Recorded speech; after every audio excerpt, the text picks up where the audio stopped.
नमस्कार. गेल्या 5 ते 6 दिवसापासून पूर्ण पालघर जिल्ह्यामध्ये अतिवृष्टी होते. पूर परिस्थिती ही निर्माण झालेली आहे.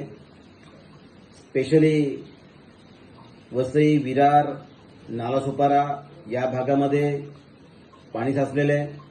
बऱ्याचशा भागामध्ये गेल्या 3 ते 4 दिवसापासून वीज खंडित केली गेलेली आहे. जोपर्यंत पाणी ओसरत नाही तोपर्यंत वीज पुरवठा हा चालू करू शकत नाही. काही ठिकाणी ट्रान्सफॉर्मर नादुरुस्तीची कंप्लेंट आलेल्या आहेत, परंतु माझे एक्झिक्युटिव्ह साहेबांशी बोलणं झालेलं आहे. ट्रान्सफॉर्मरची कमतरता नाही. जी एजन्सी काम करणारी आहे ती सुद्धा तयार आहे, परंतु जोपर्यंत पाणी कमी होत नाही तोपर्यंत वीज पुरवठा मात्र ही चालू करू शकता येणार नाही. ज्या ज्या ठिकाणी पाणी नाही अशा ठिकाणी वीज पुरवठा चालू केला गेलेला आहे. आपली जीवनवाहिनी असलेली लोकल ट्रेन ही सुद्धा धीम्या गतीने चालू आहे. पाणी भरल्यानंतर काही ठिकाणी थांबावं लागतं, परंतु निश्चितच आम्ही वरिष्ठ अधिकाऱ्यांशी चर्चा करत आहोत.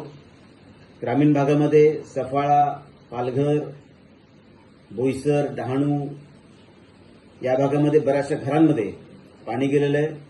जव्हार मुखाड्यामध्ये काही ठिकाणी घरांवर झाड पडल्यामुळे सुद्धा नुकसान झालेलं आहे. ज्या घरामध्ये पाणी गेल्यानंतर नुकसान झालेलं आहे त्याची पाहणी आणि पंचनामा सुरू करण्यात आलेला आहे. त्या सगळ्या ठिकाणी फूड पॅकेट्स मिळतील, वॉटर बॉटल्स मिळतील याची सुद्धा दखल प्रशासन घेते. काही ठिकाणी सामाजिक संस्था सुद्धा काम करत आहेत. ज्या ज्या ठिकाणी पाण्याद्वारे काही रोग उद्भवू शकतात अशा ठिकाणी आरोग्य यंत्रणा सुद्धा सज्ज आहे. महानगरपालिकेमध्ये सुद्धा आरोग्य यंत्रणा सज्ज राहण्याचे आदेश हे दिले गेलेले आहेत. कालच माननीय मंत्री गिरीजी महाजन साहेब जे आपत्ती व्यवस्थापन मंत्री आहेत ते येऊन गेले. पूर्ण जिल्ह्याचा त्यासोबतच वसई विरार महानगरपालिकेचा आढावा त्यांनी घेतला. जी मदत चालू आहे, बचाव कार्य सुरू आहे त्याचा आढावा घेतला. झांझरोळी या धरणाच्या इथे सुद्धा जाऊन आले. तिथे मदतीचं काम केले गेलेलं आहे.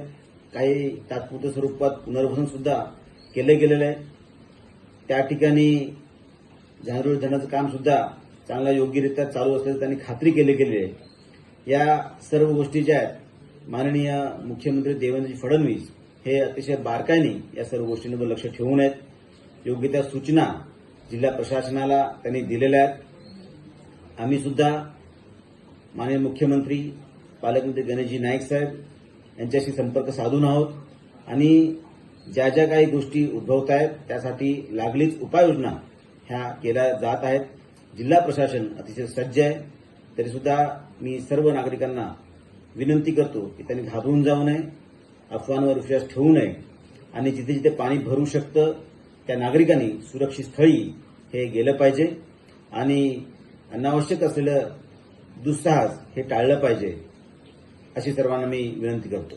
धन्यवाद.